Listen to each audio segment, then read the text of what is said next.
Germany u khou sumbedzisa na zwori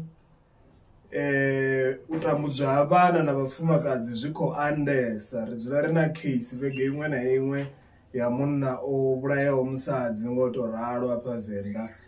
U khou dovha futhi a sumbedzisa na zwori muṱuṱuwedzi wa hezwi zwithu ndi SABC sa izwi a influencer khulwane hanefha Venḓa. U khou sumbedzisa na zwori ndi ene muthu o ṱuṱuwedzaho mabulayo oṱhe hayanoni ane a vha uri a khou itea. Nani ya mafhungo a vhafumakadzi vho no khou vhulaiwa ende muthu ono osela omuyo uri vhafumakadzi vha vhulaiwa ndi kuṱoho. Ni thekese vhafumakadzi vha khou vhulaiwa nga vhathu vha sa ṅwi na mahalwa ngori vhona ri khou penga kuṱoho ya ḓivha uri mabulayo a khou bva gai uri vhathu vhoṱhe ndi ene o vha influencaho uri they must kill and our women and for khakhea fhasi na gender based violence